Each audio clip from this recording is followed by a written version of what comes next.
I've just always had these hip bones that stick out. It is what it is. And you pull this puppy high-waisted with those two doorknobs sticking out. It's just a weird look. Calm Down with Erin and Charissa is a production of iHeartRadio. Oh, God. Welcome to the pregame. Oh, wow. These questions are so... The first one is really scary. To Calm Down After Dark. Yeah. Hi, everyone. This is the pregame. You know how this works. You guys submit questions. We answer them. And I will do my best to answer without wincing because I've got a pinched nerve. And a lot of people are on my last nerve. So we'll talk about in the full-length podcast later because this is crazy behavior. First up, girlfriend, who do we have? We have Allie Boo 7 ND. What's your love language and how do your partners show it? I don't know. What's yours? So I've read, again, this gal in the self-help aisle of love at Barnes & Noble for about 3 years of my life. You haven't read that book? Like the Love Languages? Love Languages? Think it's on my shelf. Haven't read it. Mine's words of affirmation and physical touch. So I like to be praised with words like, you're doing good, sweetie, keep it up. And I like you to give me a smooch and a little pat on the booty. You know what I mean? A little sassy sass. Now. So yeah, another one would be like gifts is one of them. Another one is shit, I forgot. I feel like you would be, let me think. I think you'd be a words of affirmation gal. I think we're people that like to know that like a little attaboy that we're doing good or that we're laugh needed. At my joke. Maybe laugh Right. at my joke a little bit. Listen. Serving others, Ryan told us, is another one. Oh, good, Ryan. How do your partners show it? Yeah, I mean, my husband laughing at my jokes maybe and listening. So yeah, I don't know. Oh, that's good. That's cute. I like that. My love language, my little new M around my neck. Well, and my wristy from my gal. It's just showering a small me with token of love.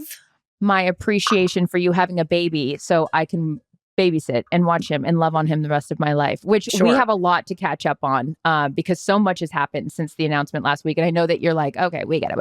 But he's already 5 years old. I love him so much. And I have questions, comments, and concerns. Okay. Miranda Carter. Carter. Right. One-piece swimsuit or two-piece swimsuit. Always two-piece. Even when I probably shouldn't be in it, I am delusional about. I think I'm a Victoria's swimsuit you're not. model, a Sports Illustrated swimsuit model.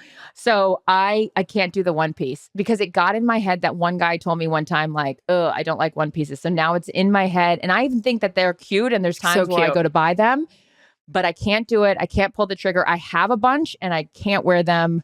So two-piece always for me, even if I shouldn't. You? So I hate wearing any piece. Not that I'm a nude scoot kind of gal, but I just feel like I don't have the right, you know what I'm saying. But I am more of a two-piece. And the biggest reason why I'm all for the one-piece train, we've discussed this with bodysuits. My torso, super long.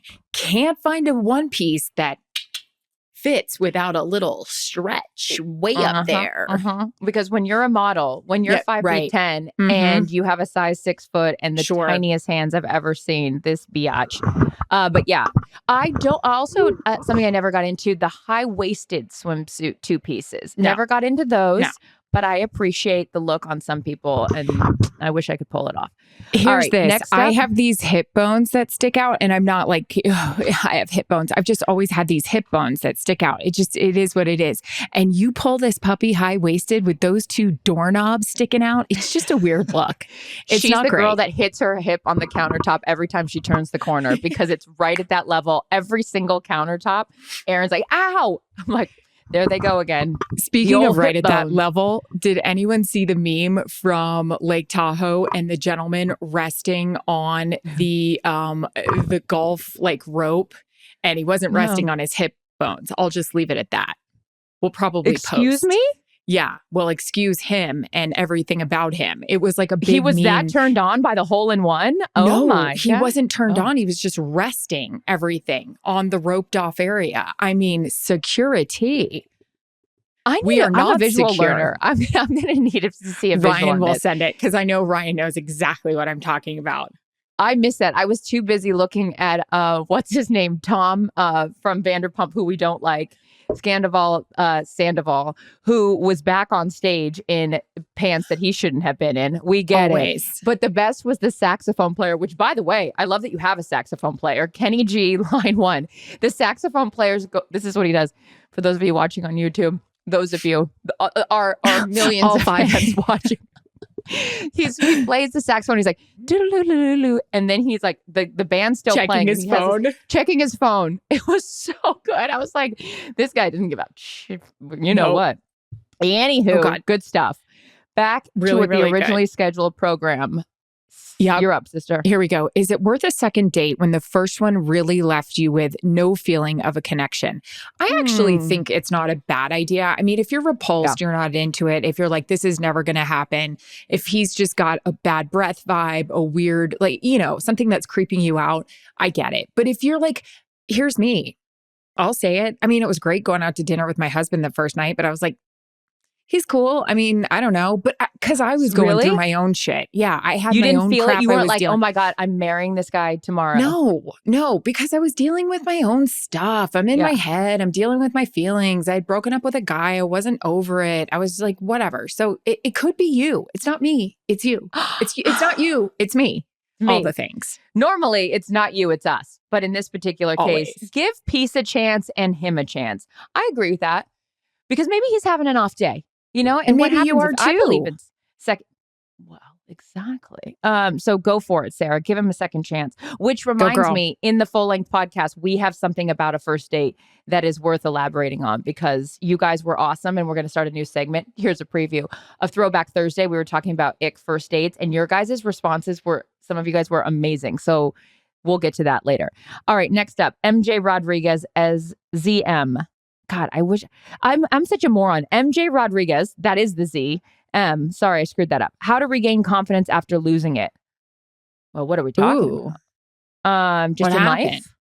I know. I need more information. But I think in general, I always adhere to Scott Thompson's rules for success in life. My father has all of these, John Wooden-like quotes. He's always like, it's not, how far you fall. It's how quickly you get up. It's one of those things like I equate everything in my life to sports. So like if you have a turnover or something bad in my life has happened, think about your life in 4 quarters. It's not over. The game's not done. So like think of it as a minor setback or a small little turnover and think like, do you want that to be the end of your story? Probably not. So keep going. And that will be a distant memory if you can get past or over that hump. Speaking of athletes, I'm on episode 4 of The Quarterback. It's really good. It's really good. I need to. I'll say this. It's not for the casual fan. I mean, I'm not telling you not to watch it if you're not a casual fan, but Jarrett and I were watching part of it yesterday and it had Mahomes and can I say this too? Because I'm someone that's always like Tom Brady, Aaron Rodgers. It was really nice to follow guys. Now, Patrick is the exception, but he's also the face of the NFL right now. It was really cool with Marcus Mariota and Kirk Cousins to follow other guys and see their lives. I appreciated that, but they had this whole regimen that Mahomes is on during the season. And it's what he does with his own private strength coach and the different ways he twists his body. So if he falls that way, it's not going to be a freak reaction by his body. It was really, really good. And I looked over at Jarrett and I go, this is awesome. And he goes, this is fucking awesome. Because you don't really see into these guys' lives before like that. Also, Charissa was thinking this, and Jarrett said it, this isn't even their team practice. This is their personal stuff that they put in. And then you've got the annoying reporters that want to come in and do the sit down interview. It just, I love those guys so much. I'm so grateful for their time, but watching it really, really made me even more grateful for just the time that they make. They have 0 time with their families. 0. Yeah. Well, it's funny that you say that because someone that we know very well was saying that about his own life where it's difficult to make time to do a show like that because you are so limited. And then to do those sit down interviews and do those things. But then to further your point, which is why I'm so thankful. Like even I just came back yesterday from doing an interview and with a couple different guys. And I just appreciate it's even their off season, like making time to do those things because they're going to camp in a few days. Exactly. Yeah. So athletes, thank you for making time because by the way, you don't have to. No, love you guys. This is for you, sister. Front row seats. Cute name. Is Matt going to travel? I love that we get Matt questions now. The baby.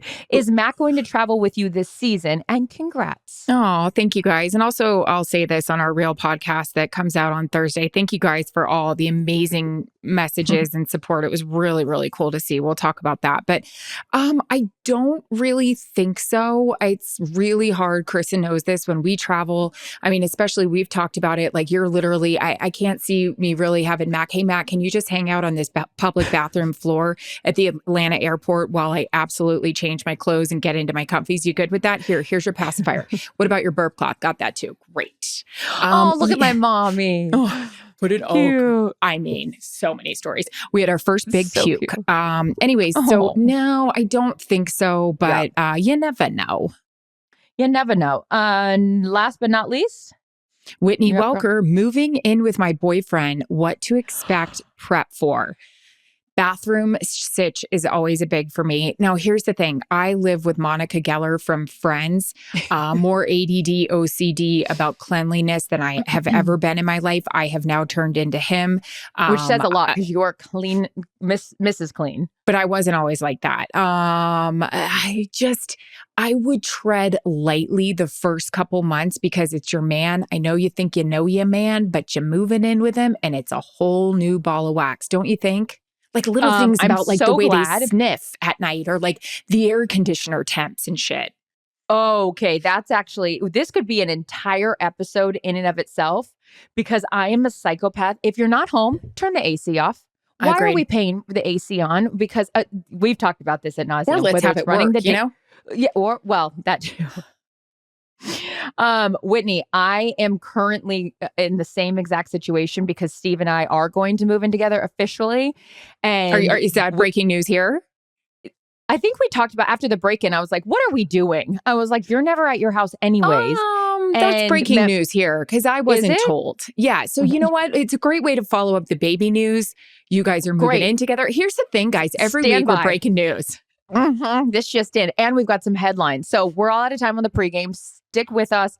Thursday, we'll talk about Mac. We'll talk about moving in together. We'll talk about bodysuits and why I'm obsessed with Goldie Hawn and Dolly Parton. Love you guys. Thank you.